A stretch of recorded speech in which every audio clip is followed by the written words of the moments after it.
और अमेरिका और ईरान के बीच अब भयानक जंग छिड़ चुकी है। ऐसी जंग जिसकी चपेट में अब पूरा अरब है और इस समय 5 अरब देश ऐसे हैं जिन पर ईरान की तरफ से सीधे हमले हो रहे हैं।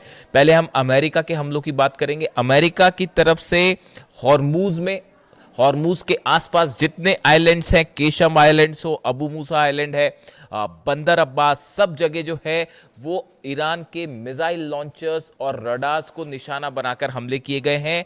ईरान के 12 शहरों में धमाके की खबरें आ रही हैं, अलग अलग जगह हमले किए गए हैं। केशम आइलैंड पे देखिए, जितने सबसे बड़ा ऑयल रिजर्व अगर ईरान का कहीं है तो वो केशम आइलैंड पर है। यहाँ पर डिफेंस सिस्टम्स भी लगे हुए हैं। केशम आइलैंड सबसे बड़ा निशाना है अमेरिका का। इसके अलावा बंदर अब्बास में हमले हैं, कमरान में हमले हैं, यज़्द में हमले हैं और इसके साथ ही बुशहर में भी धमाके की खबरें आ रही हैं। लगातार ईरान के परमाणु सेंटर्स के आसपास जो हैं वो धमाके हो रहे हैं। इस तरह की खबरें हैं। परमाणु सेंटर्स पर धमाकों को लेकर हम अलग से बात करेंगे, लेकिन अमेरिका के इन हमलों का करारा जवाब देना शुरू कर दिया है ईरान ने। 5 अरब देश ऐसे हैं जिन पर नए हमले हुए हैं, ताज़ा हमले हुए हैं और बड़ा नुकसान की खबर आ रही है अमेरिका को। सबसे बड़ी खबर है कुवैत से। बताया ये जा रहा है कुवैत में ईरान के बड़े हमले में कई अमेरिकी सैनिकों की मौत हो गई है। इस तरह का दावा ईरान की तरफ से किया जा रहा है। कई एजेंसीज जो हैं इस तरह की बात कर रही हैं।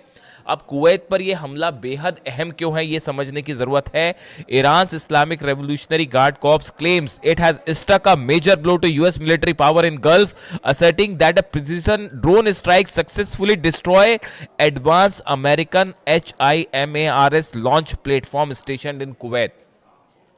कुवैत में अमेरिका का मिसाइल लॉन्च बेस और ख़ास तौर पर जो रॉकेट्स होते हैं HIMARS, जो रॉकेट्स लॉन्च पैड था, इसको सीधा हिट किया गया है ड्रोन से भी और मिसाइल से भी। और बताया जा रहा है कि यहाँ पर कई अमेरिकी सैनिकों की मौत हो गई है और कई अमेरिकी सैनिक घायल है। यानी आप सरल शब्दों में समझे, कुवैत का वो बेस जहाँ से अमेरिका मिसाइल लॉन्च कर रहा था, रॉकेट लॉन्च कर रहा था, उसको सीधा हिट कर दिया है ईरान ने।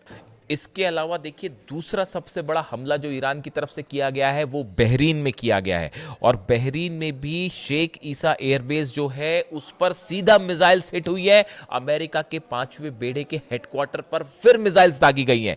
जो खबरें हैं, the IRGC says it targeted several facilities at Sheikh Issa Air Base in Bahrain in the second phase of retaliatory operation. In a statement, IRGC said its airspace forces struck helicopter maintenance facility, a hangar housing a P-8 aircraft and a US military drone command and control center.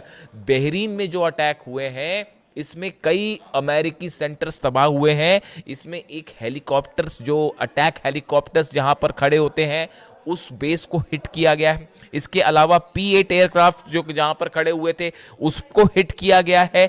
साथ ही जो hanger होता है और जहां पर कई planes रखे होते हैं, मेंटेनेंस का काम होता है, इसको हिट किया गया है। इसके बाद ये कहा जा रहा है कि यहां पर कई प्लेन्स और हेलीकॉप्टर्स अमेरिका के तबाह हो सकते हैं, जिसको लेकर कंफर्मेशन अभी सामने आना बाकी है। देखिए, पिछली बार भी ऐसे ही हुआ था, एक हैंगर को हिट किया था, उसके बाद वहां पर कई एयरक्राफ्ट के नुकसान हुआ था और बाद में खबर आई थी। ऐसे ही बहरीन में जो ये हेलीकॉप्टर हैंगर्स और मेंटेनेंस फैसिलिटीज को हिट किया गया है, बताया जा रहा है यहां पर कई हेलीकॉप्टर और प्लेन अमेरिका के जल गए हैं। इस तरह के दावे हो रहे हैं और कमांड एंड कंट्रोल सेंटर पर भी मिसाइल गिरी है।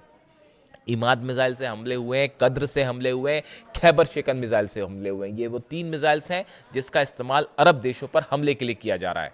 यानी आप देखिए, कुवैत में बड़ा नुकसान है, बहरीन में बड़ा नुकसान है। ये जो हमले हो रहे हैं, देखिए इसमें गौर करने वाली बात ये है, इसमें ईरान की एक बार फिर एक्यूरेसी देखने को मिल रही है। आप देखिए, कुवैत में जो हमले हो रहे हैं वो HIMARS सिस्टम को निशाना बनाया गया। बहरीन में 5th जो फ्लीट है उसको नुकसान पहुंचाया गया, और हेलीकॉप्टर का जो मेंटेनेंस है और प्लेन्स का मेंटेनेंस सिस्टम है इसको उड़ा दिया गया। इससे बताया जा रहा है कि जो इस तरह से अमेरिका मिसाइल लॉन्चर्स को हमले कर रहा है, रडार्स को नुकसान पहुंचा रहा है ईरान के, उसी का बदला लेते हुए अमेरिका की फैसिलिटीज को भी उड़ाया जा रहा है। देखिए आप ये जिस नेचर ऑफ अटैक आप देखिए, और जो लोकेशंस पे हमले हो रहे हैं ये बता रहे हैं कि किस तरह से 1-to-1 जो है वो लड़ाई जा रही है। इसके अलावा आप देखिए जॉर्डन में बड़े नुकसान की खबर है। कुवैत बहरीन के बाद जॉर्डन में भयंकर नुकसान हुआ है अमेरिका को। The Islamic Revolutionary Guard Corps says it targeted the Prince Hassan airbase in Jordan with missiles and drones. Jordan का जो प्रिंस हसन एयरबेस है इसको निशाना बनाया गया है, और यहां पर जो है कई फ्यूल डिपोज को भी निशाना बनाया गया। एम्यूनिशन स्टोर फैसिलिटीज हैं वो भी तबाह हुई हैं। इस बेस के आसपास हथियारों को रखने का बड़ा भंडार था, एम्यूनिशन स्टोरेज फैसिलिटी थी, उसके ऊपर मिसाइल गिरी है, और इसके साथ ही फ्यूल डिपोज जो थे जहां पर फ्यूल रखा जाता है जेट्स में भरने के लिए और हेलीकॉप्टर्स में भरने के लिए, इसको भी सीधा हिट किया गया है। यानी आप देखिए जैसे हमले अमेरिका कर रहा है बिल्कुल उसी तरह के उतने ही घातक बल्कि उससे ज्यादा घातक हमले जो है वो ईरान की तरफ से किए जा रहे हैं। यानी अब ये लड़ाई देखिए, लड़ाई जो है वो अब सेंटकॉम वर्सेस अहमद वाहिदी हो रही है। अहमद वाहिदी साहब IRGC चीफ हैं, उनके हाथ में सब कुछ कंट्रोल है और बड़े ही स्पेसिफिक टारगेट्स के साथ हमले कर रहे हैं। देखिए थोड़े दिनों पहले बयान आया था, मैंने अपने पिछले की वीडियो में बताया था आपको कि IRGC की तरफ से कहा गया कि हम जो रिटेलिएशन करेंगे, जो जवाब देंगे अमेरिका को, वो 3 फोल्ड का होगा। पहले हमले बताए गए थे जो पिछले 3-4 दिन पहले देखने को मिले, उनमें ऐसी जगहों पर हमले हुए जहां पर अमेरिका की कुछ फैसिलिटीज़ हैं या अमेरिका के बेस हैं, उस पर हमले हुए, लेकिन वो हमले उतने प्रिसाइज नहीं थे। लेकिन अब हमले कैसे हो रहे हैं? अमेरिका के हैंगर को उड़ा दिया गया, हेलीकॉप्टर फैसिलिटी को उड़ा दिया गया, फ्यूल जहां रखे थे उसको उड़ा दिया गया। अब बड़े स्ट्राइक जो है वो स्पेसिफिक हो रही हैं। इसके अलावा UAE पर भी देखिए ड्रोन्स दागे गए हैं, मिसाइल्स दागी गई हैं, जिसको शायद इंटरसेप्ट किया गया।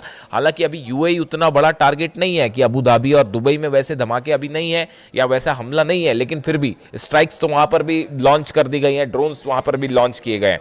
इसके अलावा आप देखिए हॉर्मूज में इस समय जो है वो हॉर्मूज में भयानक जंग जारी है। हॉर्मूज में बताया जा रहा है कि जो अमेरिका के शिप्स हैं, अमेरिका के शिप्स को एक बार फिर अबू मेहदी मिसाइल से टारगेट किया गया है। ईरान की तरफ से बात साफ कर दी गई है, और जैसी खबरें कल बीती रात की थी कि 2 और जहाज ऐसे हैं जिन पर फायर किया है ईरान ने। यानी ये साइप्रस के जहाज को जलाने के बाद जो खबरें थी बीती रात को 2 जहाज़ों को और टारगेट किया है ईरान ने, और IRGC की तरफ से बात साफ कर दी गई कि अब हॉर्मूज पूरी तरह से बंद है, यानी हॉर्मूज से अब कोई जहाज़ नहीं निकल पाएगा। ऐसी सूरत में अमेरिका की वॉरशिप्स खड़े हुए हैं। इस तरह की भी खबरें हैं कि अमेरिका ने अपने शिप्स को पीछे खींचना शुरू कर दिया है, इस लिहाज से कि वो सीधा सीधा ईरान की मिसाइल रेंज में ना आए। खास तौर पर अब्राहम लिंकन को लेकर मूवमेंट की खबर है। वो ओमान के पास था, ईरान के काफ़ी करीब पहुंच गया था, सिर्फ 150 मील की दूरी पर था, उसको थोड़ा सा पीछे खींचा गया है इस लिहाज से कि अमेरिका की ईरान की कोई मिसाइल ने अगर सीधा हिट कर दिया अब्राहम लिंकन को तो मुश्किल हो जाएगी, तो उसको मैनेज करने की कोशिश की जा रही है। इसके अलावा देखिए इसराइल की तरफ से एक बार फिर बड़ा बयान आया है। कार्ट्स जो है डिफेंस मिनिस्टर, उन्होंने कहा है कि एक बड़ी जंग के लिए इजराइल तैयार है जो कई दिनों तक चलेगी, लंबी जंग चलेगी। यानी अब जो मूवमेंट है, जो हालात है, अमेरिका की तरफ से ये कोशिश है कि इसमें नेटो देशों को भी शामिल किया जाए, इजराइल भी इसमें शामिल हो और ईरान के खिलाफ एक लंबा ऑपरेशन किया जाए। डोनाल्ड ट्रंप ये चाहते थे, नहीं चाहते थे, लेकिन अब वो इसके अंदर है, वो इसमें अंदर आ चुके हैं। और इसकी सबसे बड़ी ये जो नया वॉर शुरू हुआ है, ये नए वॉर की आधारशिला बेस वहां रख दिया गया था जब अली खामनी साहब का फ्यूनरल हुआ था। देखिए मैं आपको बार बार ये बात कह रहा था, उस फ्यूनरल के बीच में जो रिएक्शंस देखने को मिले, जो लोगों का गुस्सा देखने को मिला, उसने उस MOU और तमाम समझौते वाली जो संभावना थी उसको जलाकर खाक कर दिया।